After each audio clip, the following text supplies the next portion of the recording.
Hello, and welcome to the Tambellini Group's Top of Mind podcast. I'm your host, Liz Farrell.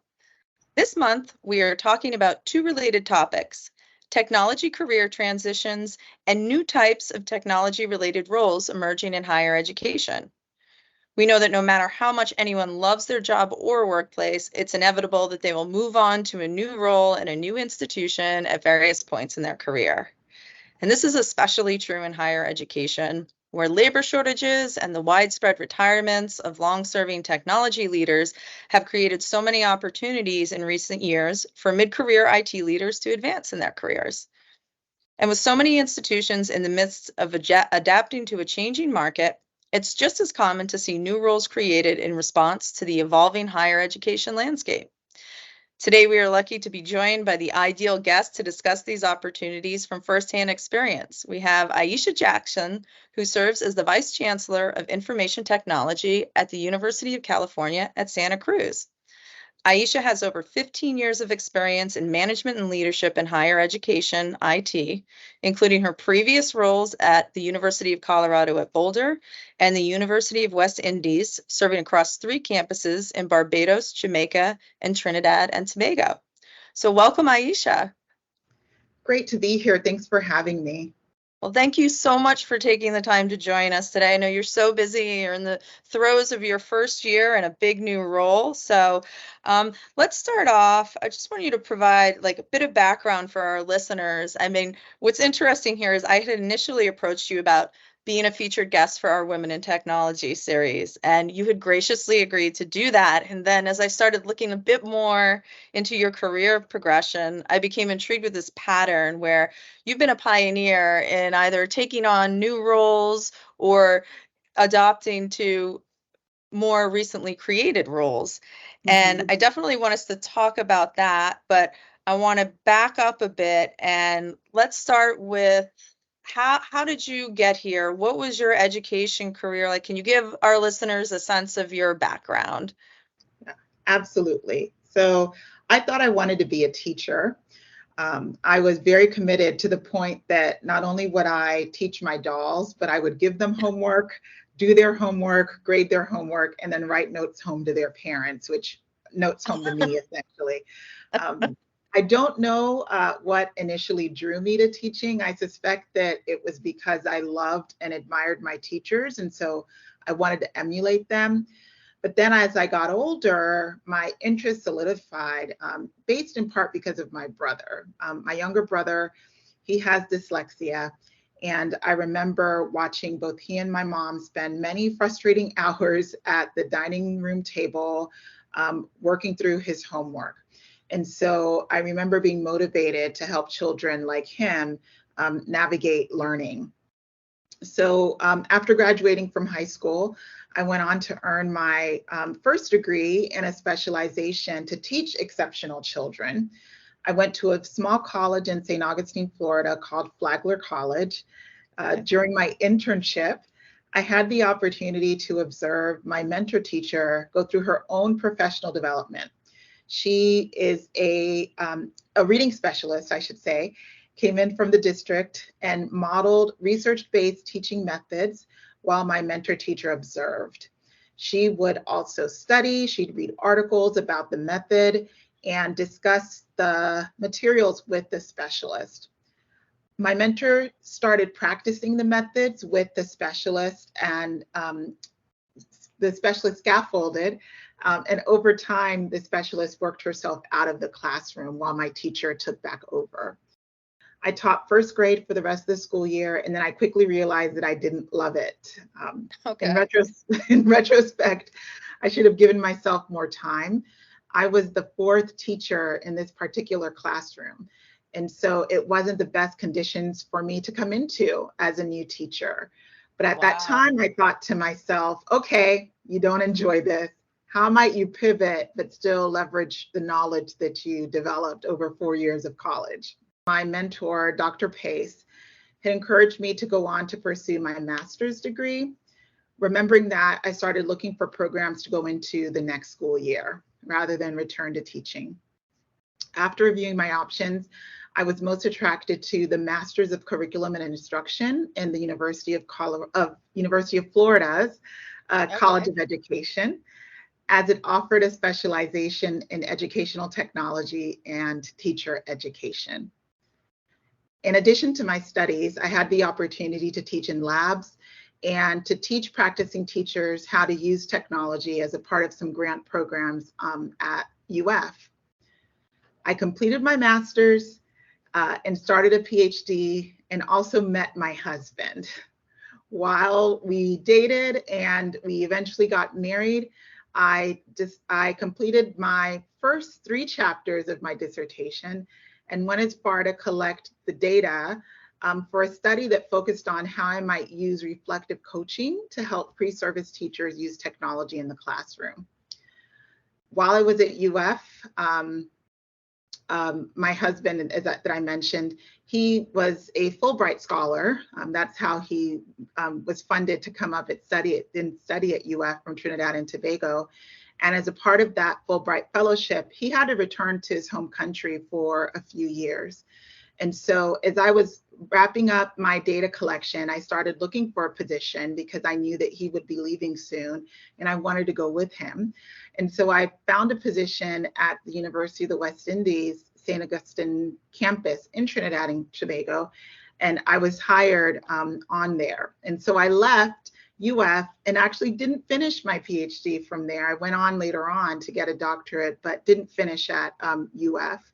And moved to Trinidad, where I lived for 5 years, and where I had a couple of different roles. The first one was as an ICT trainer, and that title makes you think that I was like, in the lab training folks on how to use technology every day. That was not all I did. Yeah. Huh? What is the ICT like? Yeah, it was more than just training.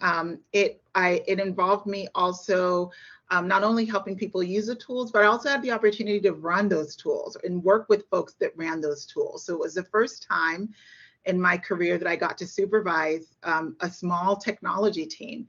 And we were responsible for not only teaching people how to use these tools, and these included our content management system, our learning management system, and small tools like our plagiarism detection software, teaching people how to use them, but also running them to make sure that they were accessible, that they were up, that people knew where to go if something broke with it. And so it was my first hand into the more technical components of the technology space. I did that for a while, and then I started wondering if I wanted to be a faculty member. An opportunity opened up at the School of Education at the University of the West Indies, and I applied to be a faculty member there, and I was successful, and I taught as a lecturer, practicing teachers and helping them how to integrate technology. At about the 5th year, my husband and I were ready to return to the United States. And so I started looking again, and I found a position at the University of Colorado Boulder as an academic technology consultant. That role was one where I also helped faculty learn how to use technology, but I was assigned to a particular division, so the humanities essentially, and help the arts and humanities department faculty use a technology that were offered by the central IT department. Over time, the IT department reorganized to form a functional group, and I was asked if I wanted to join that group to lead it. Part of the offer was because, part of why I had that offer was because I successfully led the campus through a transition from one learning management system to another. Okay. And it went really smoothly for those large changes. And our CIO at the time, Larry Levine, wanted to reorganize all of ITS into functional areas. So coming off of that success of leading this project, he offered, would you be interested in leading the technology tools team? And I, of course, said yes, because it was something new. And again, it was letting me lean on some of the opportunity I had at the University of the West Indies, which is to lead teams in the learning tool space. Over time, I started surveying the landscape and saw that to be a CIO in higher ed, having a doctorate would be an advantage. So you didn't have to have it, but having one would be an advantage. Right. And so as I started thinking about what would I want to do next, I realized that I needed to get that doctorate. And so I pursued my educational doctorate at UC Denver, specializing in professional, how am I forgetting the title? Yes, specializing in professional learning and technology. It's interesting how those things don't necessarily matter as you get on in your career. Right, yeah. As I took more responsibility on at Boulder, I went from a program manager to a director of academic technology, and eventually ended my time there as the assistant vice provost and assistant vice chancellor for academic technology and student success. My portfolio had expanded from just the academic technology tools, which I was familiar with, to support a couple of homegrown systems, a homegrown system that supported CU Boulder's innovative online programs, and also our student portal that was also created by UC Boulder with a lot of input from our students there. So it's interesting. Sorry. I also started to lead the Student Success Analytics platform team and our web and CRM team. So it really, my scope really did expand while I was there.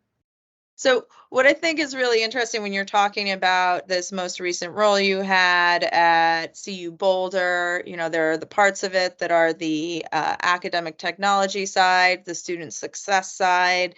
And from what you've told me recently, this was the first time that this role was created. So it seems to be sort of chicken or egg thing here. And I'm curious to hear about the genesis of this role. Like, can you explain that to our readers? Was it that Aisha would be great for this role, so we'll create it in response to that? Was it more that there was a pain point there that was the prompt for it? Like, what was the beginning of that? Yeah, I think it was because of my expanding portfolio. I wasn't just only working in the academic technology space, but I was also bridging more administrative type tools that weren't being used by, or the audience was more than just the academic side of the house, our faculty and students. It was really both. And as a part of ITS, in some ways, I represent the administrative side traditionally, right? Typically, the IT organization falls under the administrative side of the academic house or the university house, not the academic side. This role was unique because it acknowledged that because of the type of systems that I was supporting, I really needed to have some presence in both spaces, both the administrative side, but also the academic side. And so that's, it wasn't necessarily that there was a gap or that there was something wrong, but it was just to acknowledge that we really, those lines need to get more blurred, given that the type of overlap that the services I was supporting have. So when it came to coming up with, say, a job description, was that something that you were instrumental in creating? I was able to work on it in partnership with our CIO and our HR head at University of Colorado Boulder in OIT. So it was something that I had a hand in, but I didn't do it all on my own.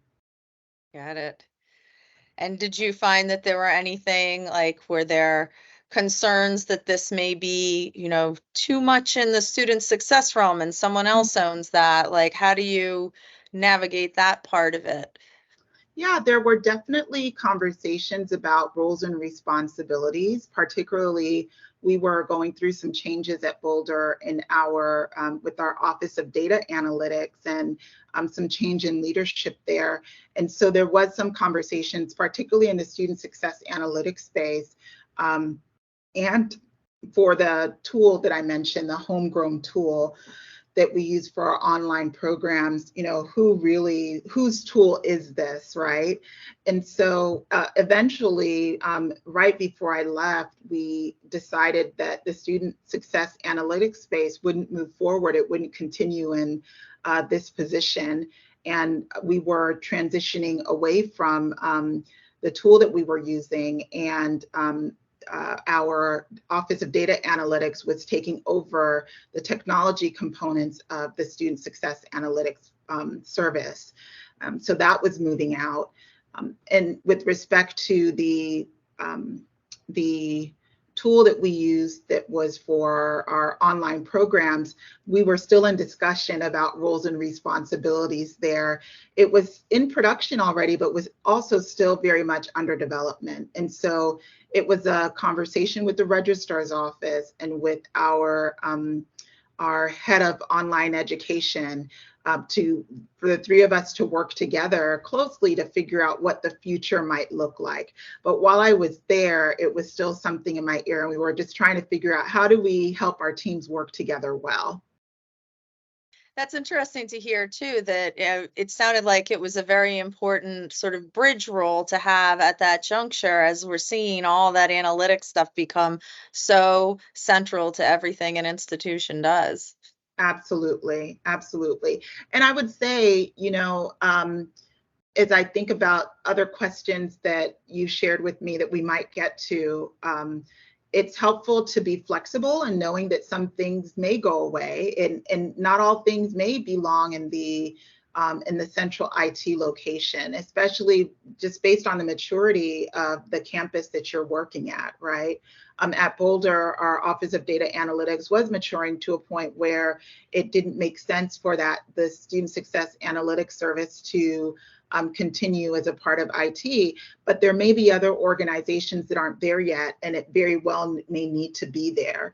And so you have to be flexible as a leader, and really working with your peers to figure out where things should be at a certain time, but be open to it not being in your space forever. I like that. That's a very Zen-like approach to it. And you make such a good point about it is about the maturity of the institution, right? Mm-hmm. And it also sounds like, just because a role changes or goes away, or part of it goes away, that doesn't necessarily mean that that wasn't the right role for that time. Right. Exactly.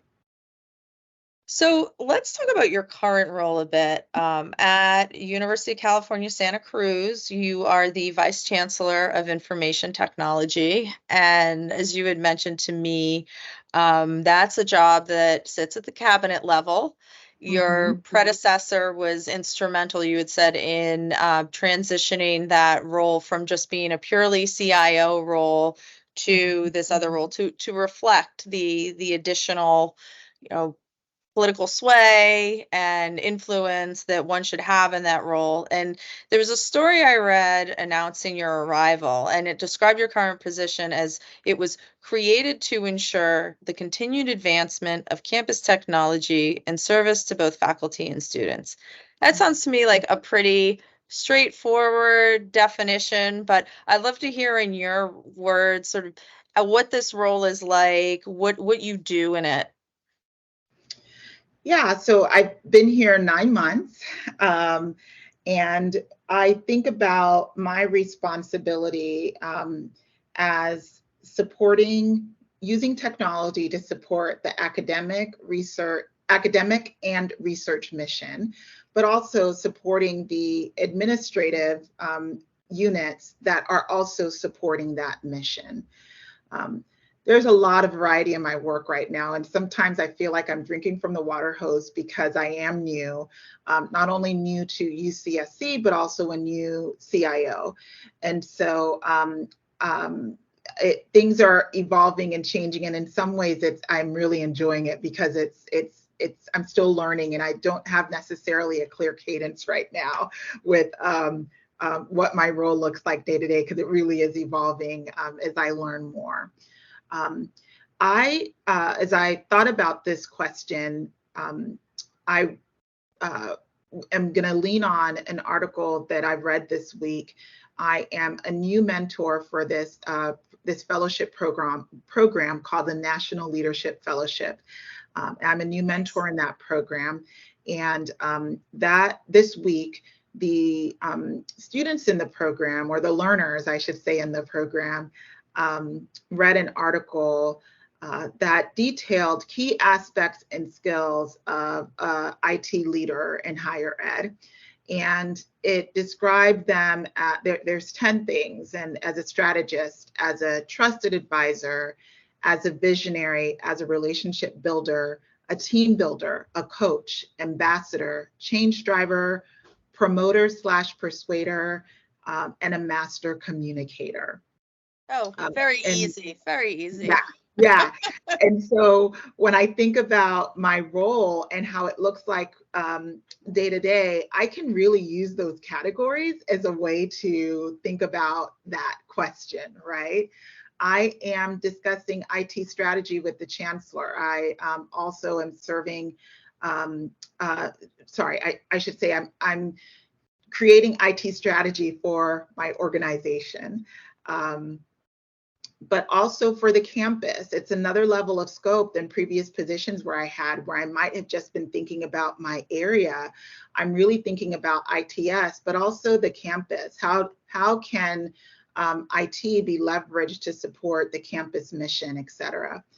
And so that looks like meetings where we're talking about what our strategy would be for internal things, but also for external things as well that are outside of my organization.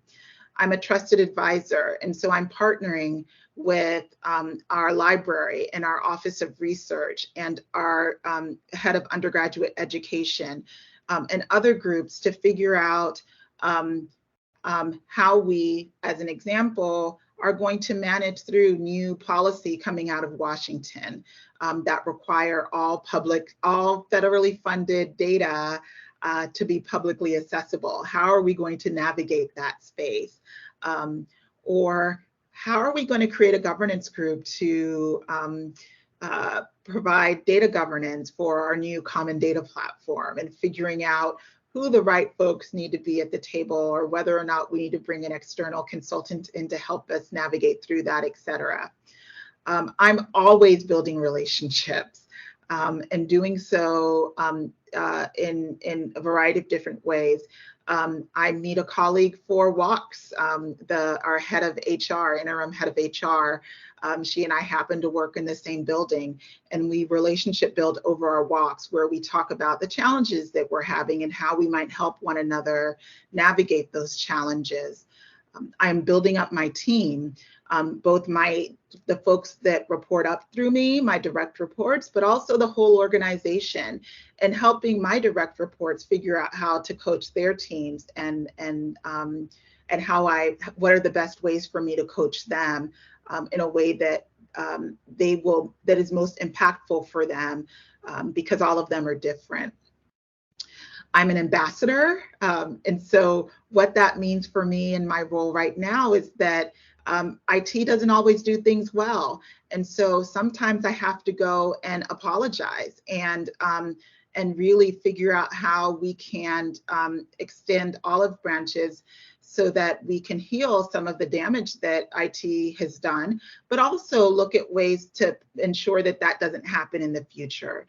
And so working to create a space where folks want to participate with us as we are looking for gathering requirements or giving us feedback on our usability of things, and ensuring their voice is included as we're making decisions, right? That type of ambassador type role. I'm also engaged in that quite a bit. A change driver, that is a significant component of my work. IT is always changing. And so I'm leaning on my change management training on ADCAR to figure out what are the best ways for me to support the individuals on this campus through change. It's quite a bit that I have on my plate, but I'm enjoying it because it really is varied and ever changing. It's interesting you mentioned change management, and it's something I feel like we see in every article, in every interview, in every best practices thing. You mentioned having change management training. I'm curious to hear, like, what does that look like? Was it helpful? Oh, yeah. So I have to give kudos to my program at the University of Florida because I started getting developed in change management from way back then. And I think I graduated or I started in like 2002. And so if you think about how long ago that was, it's scary to even say it. Change management was a component, and we looked at educational change models. And how do we help our teachers as we're helping them adopt technology? How do we help them learn that? And so it has been so instrumental. And in many ways, because it's been a part of my professional development from the beginning, I lean on it all the time without even knowing that I've leaned on it. Whereas Okay. The learnings that I've had since, like ADCAR, it's the same thing. It's just a different model, right, of change management. And so it has been so instrumental in my successfully moving people through change. And so a project that I mentioned earlier, when I first moved at the University of the West Indies, we moved from one learning management system to the other. When I helped the campus through that, I leaned on those principles. And even for smaller things, when we have a rollout, we recently changed the look and feel of our authentication page, leaning on those principles with my team and letting them know, here are the things that I want you to think about. It really led us to even do those minor changes well, so that they're received as smoothly as they can be from our campus. And so that the campus feels that we are also including them in the decision making around the timing on how it does look and how usable it is, right? Those principles are central to my work. That's great. It's great to hear that you have that experience where you were working on that, so long ago in your training. And it's always interesting to hear how something that people maybe didn't see before was going to be such a big driver of their career and everything, and how that manifests itself over almost 20 years now, or I guess Yeah. exactly 20 years now. Yeah. So, so what was it like? I want to talk a little bit about, like, you're in a new role now, new to you, not new to UC Santa Cruz. And then in your previous role at CU Boulder, you were the first to hold that role. Let's talk about the pros and cons of, not just taking on a new role, but taking on a newly created role, in terms of expectations and other things, because you've got this experience now where you've come into this role as a second person with that title, with that recognition that there needs to be this, board level involvement of someone in the CIO, Vice Chancellor of IT role. And beforehand at CU Boulder, there was a recognition like that there needs to be some things that change as well. And then you're the person put forward to make those things happen. Like, what do you like about that? What do you not like about that? I mean, it sounds like you thrive under change and really enjoy that. Yeah, I love the freedom of it, in that you have more of a say in charting a path forward because it is so new, right? No one has done it before, and so there's freedom in that. As you try to figure it out on your own, but with your colleagues and with your supervisor, et cetera. That is so exciting to me, and that the guardrails aren't there yet. That can also be a con because the guardrails aren't there. In some ways, a renegotiation has to happen as you're trying to figure out what the boundaries are for that work. And so I think that would be the pro and the con. There's freedom in it because you can kind of create your own path, but at the same time, you want to make sure that you're not negatively impacting um, um, the team, but also the folks that you would have worked with and that you're going to be working with, et cetera. Yeah, it's sort of like change management on steroids. Right. So you've worked at, you had this fantastic career progression over 12 years at Mhm. CU Boulder. Before that, it sounds like you also wore a lot of different hats through your career progression at University of West Indies. And now you're in this new role as the CIO/Vice Chancellor at UC Santa Cruz. So how do you know that you're ready for a new opportunity? And I want to say we're asking this question because there are so many people who are in the position that you are now, where we've got a lot of the people in their 60s 70s retiring, and a lot of roles are open up, and there are a lot of new opportunities. So can you walk us through your criteria for deciding, like, okay, not only do I want a new opportunity, but I'm willing to work at a different institution now? What do you look for? So, as I think back on that time when I was thinking about leaving, what stood out for me is that we had a new CIO at University of Colorado Boulder, Marin Stanek, who I love. I consider her a friend and a mentor. And she was, in her new role, implementing strategy at University of Colorado that I absolutely supported. But I also, at the same time, started not seeing myself being able to advance in that strategy. And so I understood the strategy, I supported it, but I couldn't ask her to adjust the strategy that I thought was sound to meet my professional needs and goals. And Right. so when I recognized that, I saw, okay, it might be time for me to go elsewhere. Because I think I would be happy there. I would have been happy at Boulder.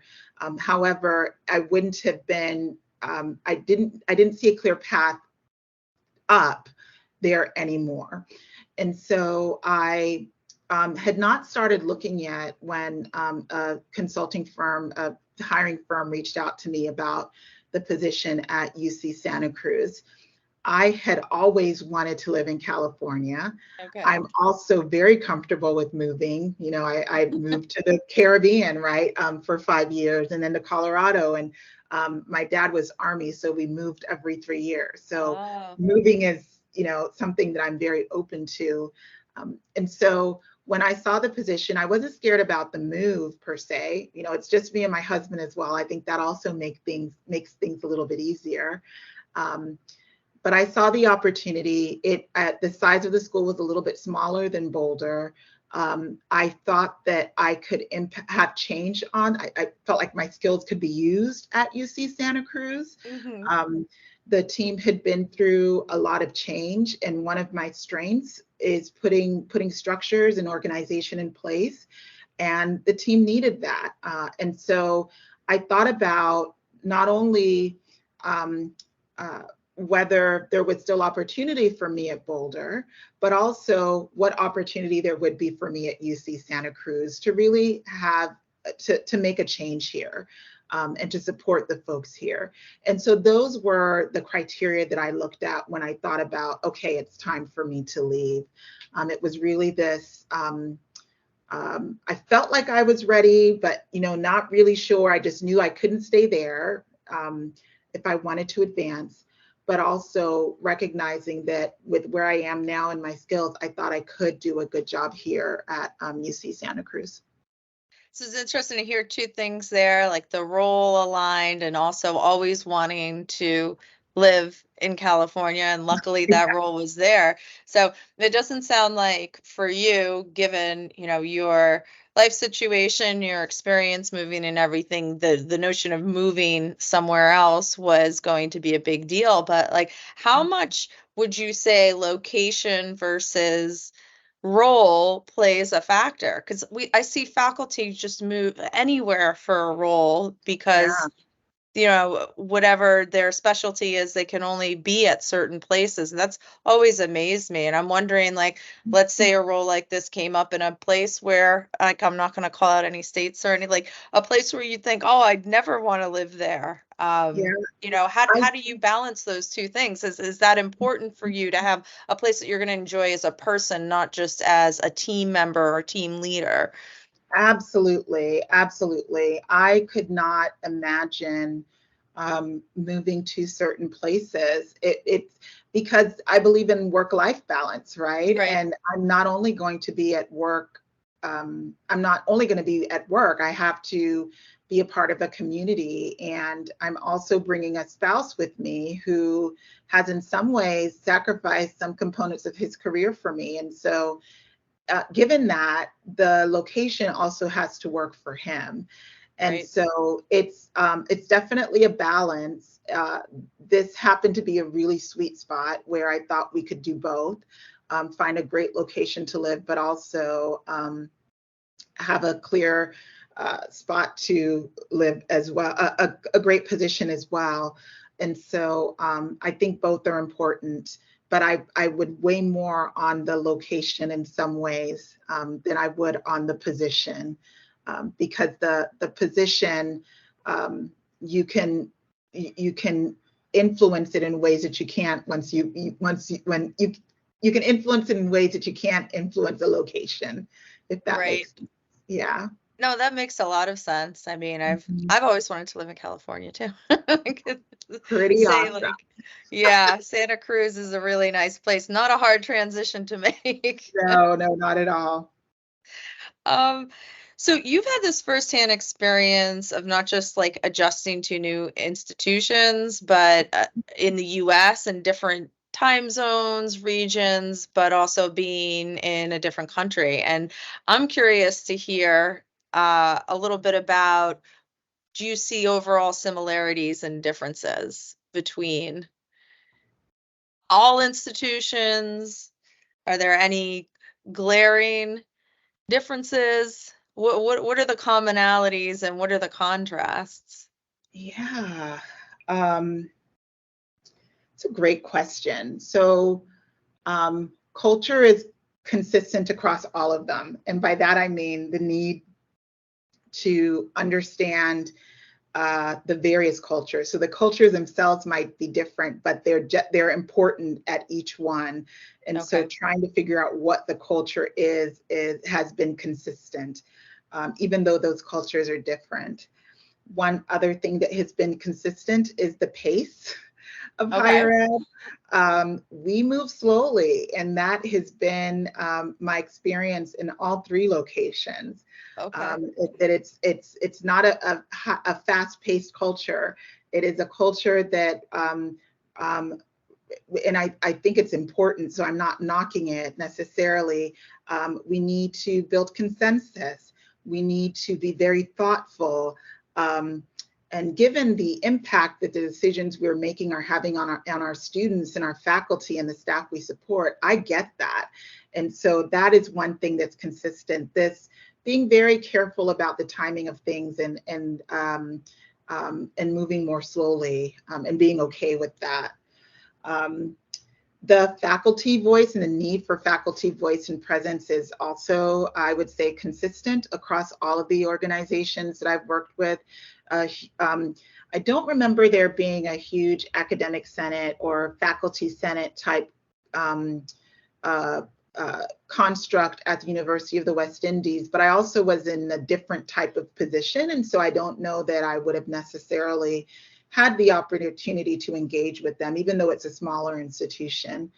Um, but that has been consistent at Boulder and at University of California, Santa Cruz.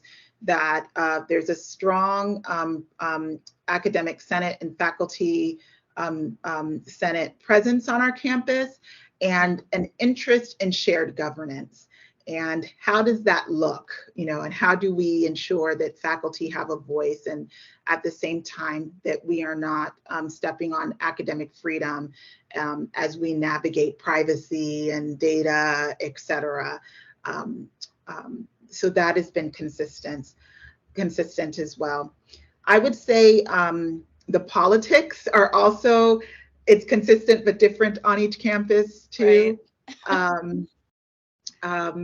It's kind of related to the culture. You never know what the local politics will be, but it's everywhere. But they will be there. Yeah. It will be there.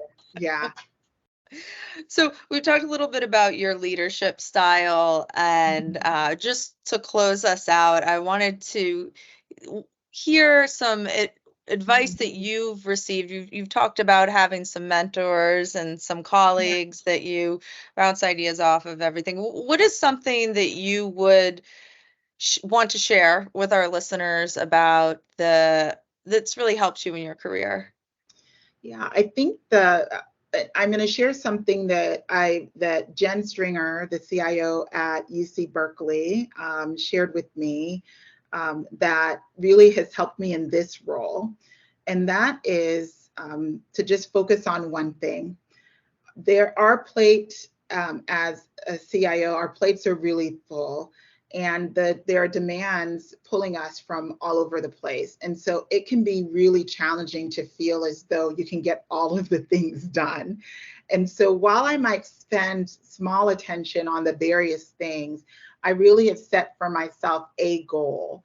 And that is the goal that I'm going to hold myself accountable for moving forward and paying attention to. So don't get me wrong, I'm not dropping the ball on all the, all the little balls, but I'm focusing on the big rocks, right? That go into my bucket per se. And for me, that is right now our customer service and our help desk and service management. So all those things that you might call under the customer service umbrella, that is my number one responsibility. And that has helped me to not feel overwhelmed and to give myself grace when those other things that I also need to pay attention to, I can't, because I'm recognizing the importance of that one thing I'm working on and how it will impact everything else and make everything else easier over time. And so that's the advice I would say. Pick the one thing that would be most impactful and spend a lot of your time on that thing. It will make your life easier. I haven't seen that yet, but I believe it. Well, that is a great note for us to close on. Aisha, thank you so much for taking the time today to talk with me, and I wish you the best of luck as you finish out your first year at UC Santa Cruz. Thank you, Elizabeth. That concludes this month's Tambellini Group podcast. Don't forget to check out our other resources at thetambollinigroup.com.